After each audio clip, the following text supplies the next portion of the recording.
Podcasting 101 with me, your host, Rachel. This podcast is for female business owners and solopreneurs that are looking to start a podcast that adds to your own already awesome offering. I'll give you helpful advice that you can take away and use in your podcasting journey. I hope to answer those tricky questions that just keep you from starting. Once a month, I'll be joined by other female podcasters. They'll share their journey with you and offer tips and advice they discovered along the way.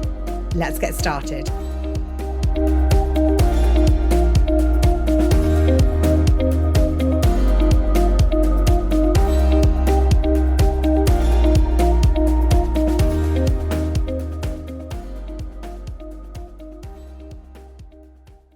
Hi, and welcome back to this week's episode.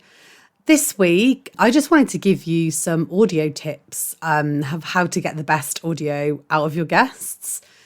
So some of the tips, it won't matter what platform you're actually recording into. It's more about their surroundings. I mean, this goes for yourself as well.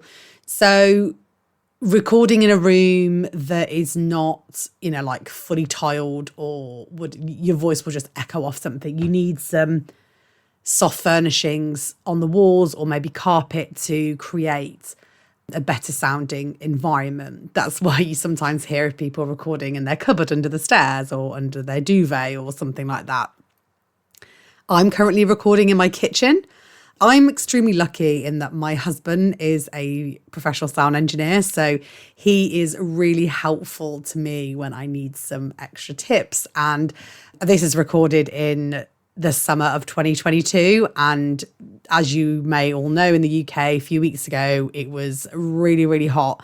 And my usual recording space and office space is my conservatory, which has carpet and material blinds on the wall and is really nice for recording, except when it rains. This is, I don't know whether you can be able to tell, there's a couple of episodes, you can hear the bit of the shashing of the rain. But yeah, so I had to relocate into the kitchen and I was a bit concerned as to whether or not it would sound very good. But as long as I have all the windows closed, I don't have the washing machine on or anything like that, then hopefully the sound sounds pretty good. You tell me. This is where I'm recording it right now. So another thing, like I just said about closing windows, making sure washing machines aren't on, shutting the dog outside. I mean, you can't help it if something like that happens. And ultimately, it's not something to massively worry about if you occasionally have some noise in the background, a clunking of the mic or anything like that. But obviously, it makes it such a better listening experience if it sounds good, because there's can be very distracting if something's not very well recorded. There's a lot of background noise, things like that. Also, big tip, turning off notifications on your laptop and your phone. I sometimes have been interviewing people and, I mean, it isn't really a big deal, like I said before, but you've got things pinging off in the background. And sometimes they might be in the middle of like a really, really great tip or really, great piece of advice, and you've got like things pinging off. So it can be a little bit distracting. So just simple things like that. Turning your notifications off, turn your phone onto airplane mode, little things like that. Using headphones, they really help as well. What I have, my setup is I have a mic, which is plugged in to my laptop, and then I have headphones plugging into my mic so that I can hear myself.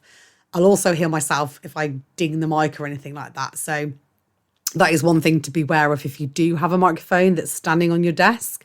If it's not on kind of like a wall bracket or anything like that, or hanging up in front of you, it will pick up if you bang the desk.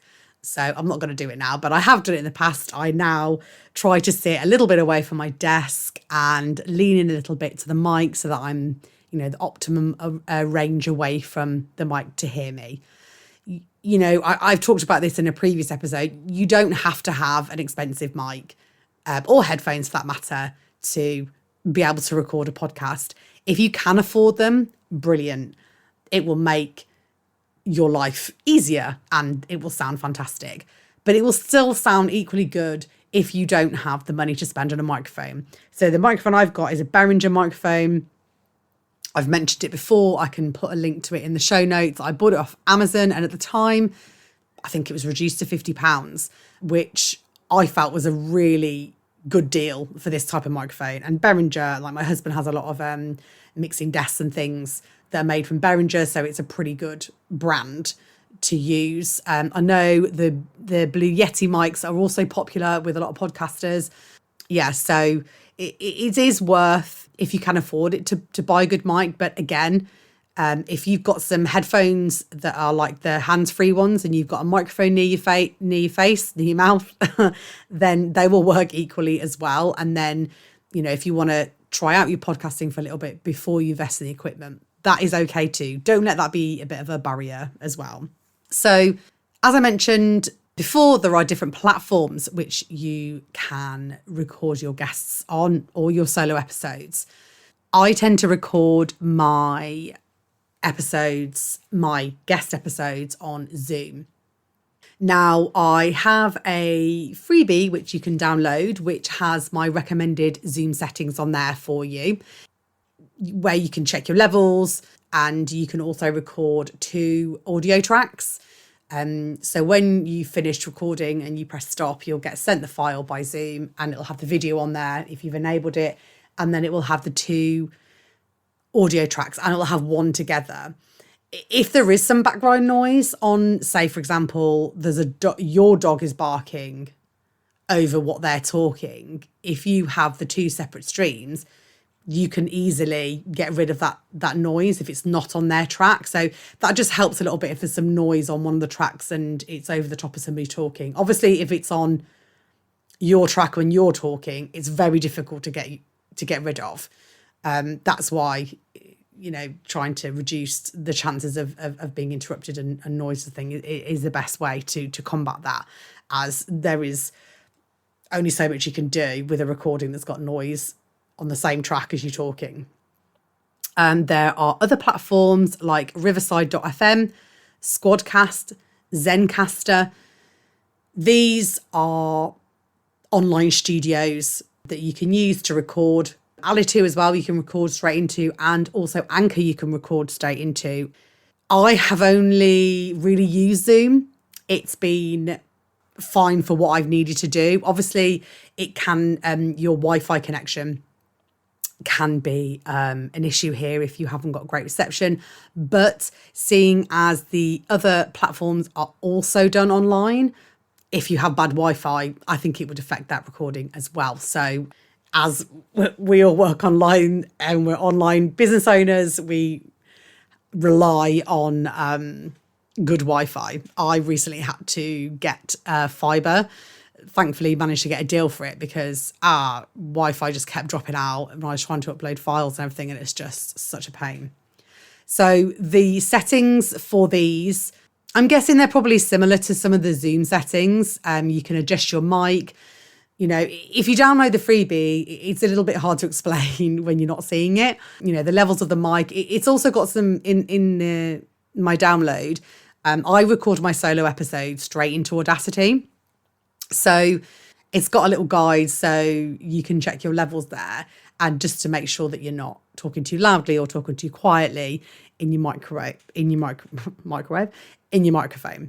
So one good tip that might help your guests is, as part of your onboarding process, you could have a document that outlines some of these tips for them. That way, once they've booked in with you, you can send this across to them, just giving them a heads up on that. I mean, they may well know, but if they don't, it's just nice. It makes it a little bit more nice experience for them as well. Also, allow extra time for your interview. So at the beginning, just do a little sound check, remind them of notifications, little things like that. And it'll make it as easy as possible for them. And it'll hopefully make everything go a lot smoother. So that's it for today. I hope you've enjoyed the episode and you've got something out of it. If you would like to ask me any questions, then please do. I'm also happy to chat to you. You can book in a 30-minute free consultation or session with me where I can answer some of your questions about launching or about your current podcast, or any questions you would like to ask me. I'd love to hear from you. I will put a link in the show notes so it's easy for you to book in. See you next time. Thanks. Bye. Thanks so much for listening. If you've enjoyed today's episode, please like, share and subscribe. Your support means so much to me. If there's a question or topic you'd like covering, then I'd love to hear from you. Find the podcast on Instagram @RachelBotfield and drop me a DM. Till next time, bye.